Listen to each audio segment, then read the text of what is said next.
Hello friends, welcome to exam tube. Netaji Subhash open ইউনিভার্সিটির PG কোর্সের যে সমস্ত স্টুডেন্ট রয়েছে, তোমাদের এক্সামিনেশন ফর্ম ফিল আপ শুরু হয়ে গেছে। এই ফর্ম ফিল আপ চলবে 18ই সেপ্টেম্বর 2021 পর্যন্ত। তোমরা এই এক্সামিনেশন ফর্ম সাবমিট না করলে তোমরা এক্সাম দিতে পারবে না। সেই কারণেই তোমরা প্রত্যেককে নিজ নিজ দায়িত্ব করে নিজের কম্পিউটার, মোবাইল, যে কোনো ডিভাইসে তোমরা এই এক্সামিনেশন ফর্মটি সাবমিট করে দেবে। এক্সামিনেশন ফর্মটি কিভাবে সাবমিট করবে চলো দেখে নেওয়া যাক।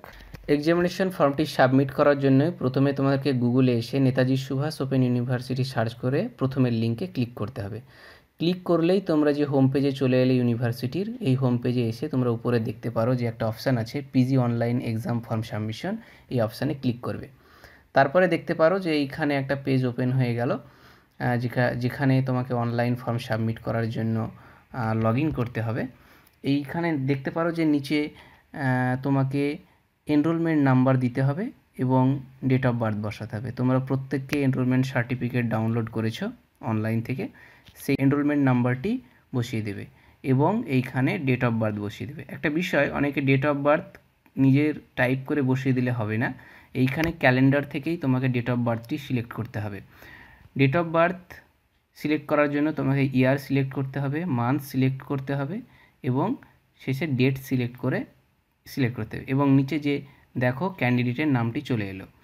তারপরে তোমাকে সাবমিট অপশানে ক্লিক করতে হবে। সাবমিট অপশানে ক্লিক করলে দেখতে পারো তোমার ফটো সমেত পুরো একটা পেজ ওপেন হয়ে গেল, যেখানে তোমাকে এনরোলমেন্ট নাম্বার, তোমার নাম, ফাদার্স নেম, প্রত্যেকটি ডকুমেন্টস দেখা যাচ্ছে এবং নিচে কোন কোন সাবজেক্টের ফর্ম ফিল আপ করতে হবে সেটা দেখাচ্ছে। প্রত্যেকটা সাবজেক্টে তোমরা ক্লিক করবে।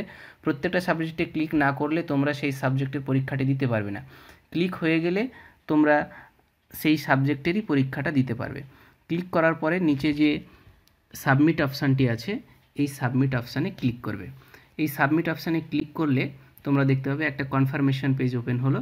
এখানে বলছে যে তোমরা যদি কোনো টিক দিতে ভুলে যাও তাহলে আবার এডিট অপশানে ক্লিক করে আবার ব্যাক আসতে পারো। যদি ঠিক থাকে, সব কিছু ঠিকঠাক থাকে, তাহলে তোমরা কনফার্ম অপশানে ক্লিক করো। কনফার্ম অপশানে ক্লিক করার পরে ওকেতে ক্লিক করবে। ওকে ক্লিক করার পরে তোমার ফর্মটা সাবমিট করা হয়ে গেল। ফর্ম সাবমিটের পরে এখানে কত টাকা পেমেন্ট করতে হবে লেখা আছে, 820 টাকা পেমেন্ট করতে হবে। 820 টাকা পেমেন্ট করতে হবে, সঙ্গে কিছু চার্জ লাগবে এবং নিচে যে পে অনলাইন অপশান আছে এখানে ক্লিক করো।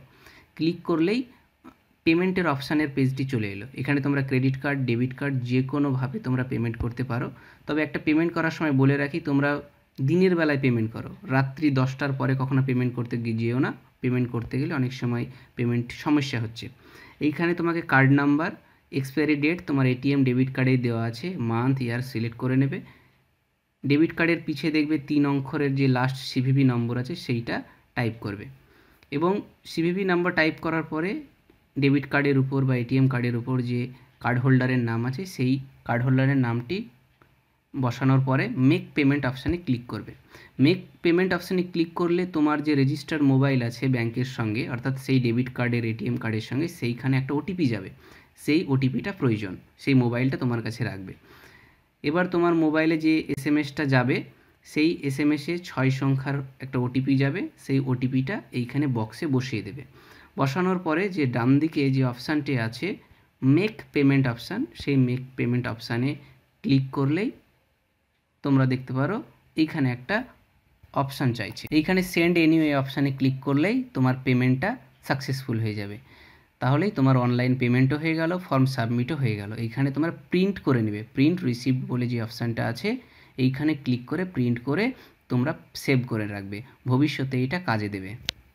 পেমেন্ট রিসিপ্ট সেভ করে রাখার পরে তোমাদেরকে হোম পেজে আসতে হবে। হোম পেজে এসে তোমরা এখানে স্ট্যাটাস চেক করতে পারো, তোমাদের ফর্ম ফিল আপের স্ট্যাটাস এবং তোমাদের পেমেন্ট স্ট্যাটাস আবার চেক করে নেবে। এখানে এনরোলমেন্ট নাম্বার বসিয়ে ডেট অফ বার্থ বসিয়ে সাবমিট করবে। যে ফর্মটি ফিল আপ করলে সেই ফর্মের পেজটাও কিন্তু প্রিন্ট করে রেখে দেবে, অর্থাৎ মোবাইলে করলে তোমরা পিডিএফে সেভ করে রেখে দেবে, সেটাও প্রয়োজন। এখানে দুটো ডকুমেন্টসের প্রয়োজন, তোমাদের যে ফর্মটিরও প্রয়োজন, পেমেন্ট রিসিপ্টেরও প্রয়োজন।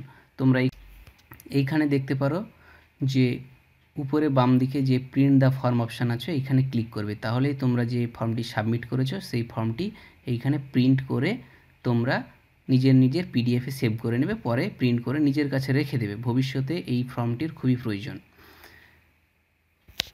এইটা প্রিন্ট করে রেখে দেওয়ার পরে তোমরা আরেকটি অপশান দেখতে পারো যেখানে দেওয়া রয়েছে, তোমরা আবার হোম পেজে এসে দেখতে পারো যে পেমেন্ট স্ট্যাটাস, এইটাও ক্লিক করবে। এটা প্রয়োজন, কেননা এইখানে পেমেন্ট স্ট্যাটাস সাকসেস দেখাচ্ছে, আগের প্রিন্টটাই ছিল না সাকসেস বলে, ট্রানজ্যাকশন আইডি ছিল সেটাও প্রয়োজন, কিন্তু এটাও প্রিন্ট করে নিজের কাছে রেখে দেবে। অর্থাৎ এই দুটো ডকুমেন্টস খুবই প্রয়োজন, একটা পেমেন্ট স্ট্যাটাসটা এবং ফর্মটা, দুটোই প্রয়োজন। দুটো নিজের কাছে প্রিন্ট করে রেখে দেবে, ভবিষ্যতে তোমাদের এইটা কাজে দেবে।